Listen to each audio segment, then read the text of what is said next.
आज फिजा खामोश क्यों है, हर जर्र को इतना होश क्यों है। या तुम किसी के हो न सके, या कोई तुम्हारा हो न सका। मौजें भी तुम्हारी हो न सकी, कश्ती भी तुम्हारा हो न सका। मैं धनबाद की धरती से टाइगर सर उर्फ Rajesh sir, Delhi coaching centre से। यारा ये विचित्र विडंबना है कि भाषा विवाद को लेकर के आज कोयलांचल की धरती के अंदर आग नहीं लगी है, धरती के ऊपर आग लगी है। खोटा भाषा भाषी व्यक्तित्व ने जब इस अपने मूल अधिकार के मुद्दे को फिजा में गुंजाया तो गजब की विडंबना है कि जेएसएससी झारखंड कर्मचारी चयन आयोग ने खोटा के सिलेबस में इतना व्यापक तब्दीली कर दिया मानो उसे कर्मचारी चयन आयोग में एक उच्च कर्मचारी या कर्मचारी बनाने के लिए नहीं बल्कि अधिकारी बनाने के लिए उसने सिलेबस को तैयार किया। क्या खोटा भाषियों के साथ इसको भेदभाव समझा जाए? पहले आपने सिलेबस दिया, फिर आपने सिलेबस को आज बदला है आज, और सिलेबस को बदलते हुए आपने क्या क्या रखा?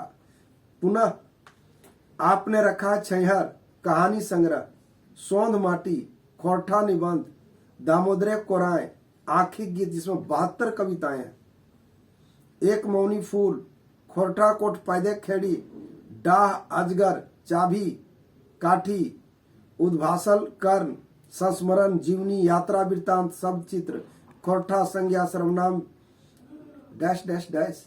ये क्या विडंबना आप लोग कर रहे हैं?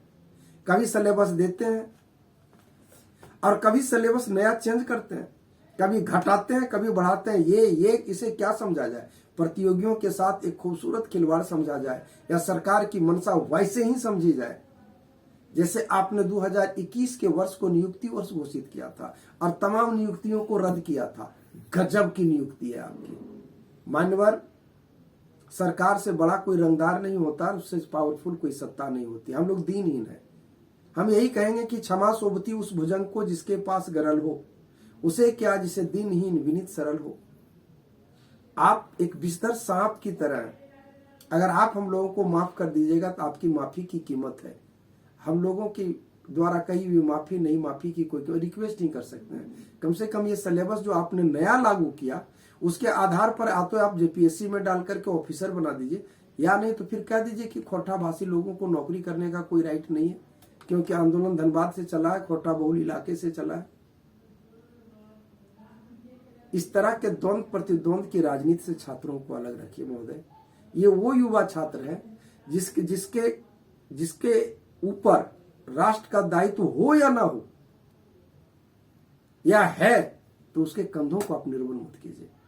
और अगर इन लोगों ने आपके ऊपर भरोसा किया है, आपके ऊपर भरोसा किया है, तो कम से कम उस भरोसे को टूटने मत दीजिए। नियुक्ति वर्ष में आपने एक भी नियुक्ति नहीं किया सिवाय नियुक्तियों को रद्द करने का। बताइए आपने ऐसा किया है कि नहीं? और 2022 में आप नियुक्तियों के साथ जो खिलवाड़ की कड़ी को आरंभ किया है, बताइए ये कदम आपने शुरू किया है कि नहीं? विशेष हम क्या कर सकते हैं? सरकार है, आप याचक हैं, हम सब याचना ही कर सकते हैं। लेकिन ध्यान रखिएगा, ये युवा शक्ति है महोदय। मैं धमका नहीं रहा हूं, मैं रिक्वेस्ट कर रहा हूं। कम से कम आप ही सोचिए ना, एक सिलेबस दिए, खत्म किए, नया सिलेबस दिए, फिर उसको खत्म करके नया सिलेबस दिए। पहले दिए वो लंबा आपने ही कहा, फिर आपने उसको छोटा किया, और जो आज आप दे रहे हैं वो उससे ज्यादा लंबा किए। आप क्या कर रहे हैं, नहीं कर रहे हैं, कम से कम खुद तो आप समझिए।